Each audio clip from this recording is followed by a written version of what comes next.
یہ آکاشوانی لکھنؤ ہے۔ اب آپ شائستہ بانو سے علاقائی خبریں سنیے۔ لوک سبھا انتخابات کے دوسرے مرحلے کے لیے ریاست کی 8 پارلیمانی سیٹوں امروہہ، میرٹھ، باغپت، غازی آباد، گوتم بدھ نگر، بلند شہر، علی گڑھ اور متھرا میں انتخابی تشہیر کل شام ختم ہو گئی۔ اس مرحلے میں کل ووٹ ڈالے جائیں گے، جس کے لیے تیاریاں مکمل کر لی گئی ہیں۔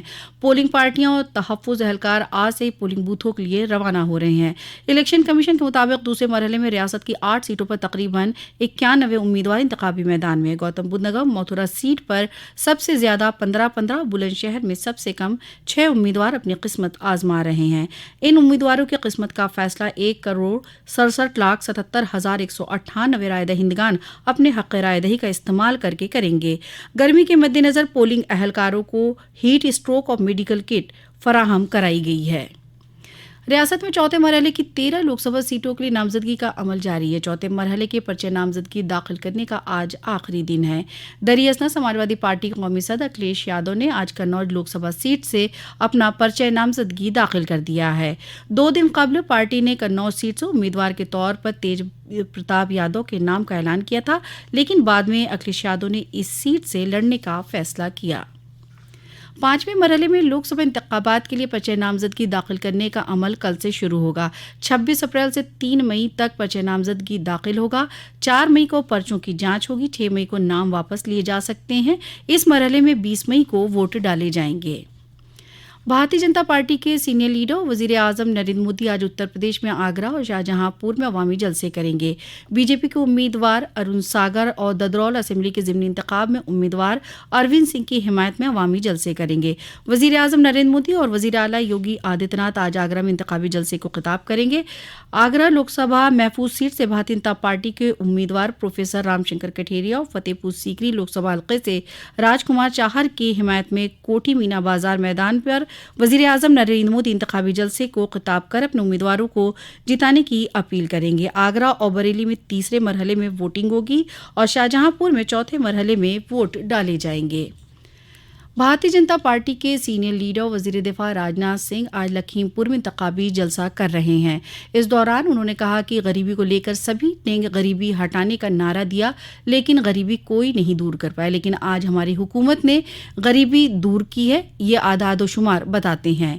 وہیں بھارتیہ جنتا پارٹی کے سینئر لیڈر اور مرکزی وزیر داخلہ امت شاہ نے کل شام وارانسی میں لوک سبھا حلقے کے مرکزی انتخابی دفتر کا افتتاح کیا۔ اس کے بعد میٹنگ کو خطاب کرتے ہوئے انہوں نے کہا کہ وزیر اعظم نریندر مودی کے 10 سال کی مدت کار سنہرے الفاظ میں لکھی جائے گی۔ ملک کی ترقی کی راہ پر لے جانے کا جو کام نریندر مودی نے کیا، اسے اور آگے بڑھانے کے لیے تیسری مرتبہ مودی جی کو وزیر اعظم بنانا ہے۔ لوک سبھا انتخابات میں ریاست میں بہوجن سماج پارٹی نے ایک پارلیمانی سیٹ کے امیدوار بدلنے کے ساتھ ہی 2 اور لوک سبھا حلقے کے لیے امیدواروں کی 7ویں فہرست جاری کی ہے۔ پارٹی نے بھدوئی سے اطہر انصاری کی جگہ اب عرفان احمد کو اپنا امیدوار منتخب کیا ہے۔ سلیم پور سے پارٹی کے سابق صدر بھیم راج بھر اور ہمیر پور سے نردوش کمار دکشت کو امیدوار بنایا گیا ہے۔ بہوجن سماج پارٹی نے اب تک 66 پارلیمانی سیٹوں پر امیدواروں کے نام کا اعلان کیا ہے۔ اتر پردیش ثانوی تعلیم بورڈ یو پی بورڈ نے ہائی اسکول اور انٹرمیڈیٹ کے امتحان کے نتائج میں اپنے نمبروں سے غیر مطمئن طلباء کو کاپیوں کو دوبارہ جانچ کرانے کا موقع دیا۔ یو پی بورڈ کی جانب سے اسکروٹنی کے لیے درخواست کا عمل شروع ہو گیا ہے۔ درخواست داخل کرنے کی آخری تاریخ 14 مئی ہے۔ طلباء و طالبات یو پی بورڈ کی ویب سائٹ upmsp.edu.in پر درخواست کر سکتے ہیں۔ جانچ کرانے کے لیے فی سوال 500 روپے کی فیس جمع کرانی ہوگی۔ آن لائن درخواست کی ہارڈ کاپی اور جمع فیس کے چالان کی ایک کاپی رجسٹرڈ ڈاک کے ذریعے بورڈ آفس کو دستیاب کرانی ہوگی۔ لکھنؤ میں دوپہر کی درجہ حرارت میں اضافے کے مد نظر ضلع مجسٹریٹ سوریہ پال گنگوار نے طلباء کے مفاد میں سبھی بورڈز کے اسکول کے وقت میں تبدیلی کرتے ہوئے صبح 7:30 بجے سے دوپہر 1 بجے تک کا کر دیا ہے۔ ضلع مجسٹریٹ نے شدید گرمی کے باعث یہ احکام سبھی اسکولوں کے لیے جاری کی ہیں۔ ریاست کے دوسرے اضلاع میں بھی گرمی کے مد نظر وقت میں تبدیلی کی گئی ہے۔ للت پور میں شادی کی تقریب سے واپس آ رہی ایک بس بے قابو ہو کر پلٹ گئی، جس کے چلتے 2 درجن سواریاں زخمی ہو گئیں۔ سبھی زخمیوں کو ضلع اسپتال میں داخل کرایا گیا، جس میں 3 کی حالت نازک ہے۔ سبھی مدھیہ پردیش کے منگاولی جا رہے تھے۔ حادثے کی اطلاع ملنے کے بعد ایس ڈی ایم اور سی او پولیس نے اسپتال پہنچ کر زخمیوں کی خبر گیری کی۔ اسی کے ساتھ آکاشوانی لکھنؤ سے علاقائی خبریں اب ختم ہوئیں۔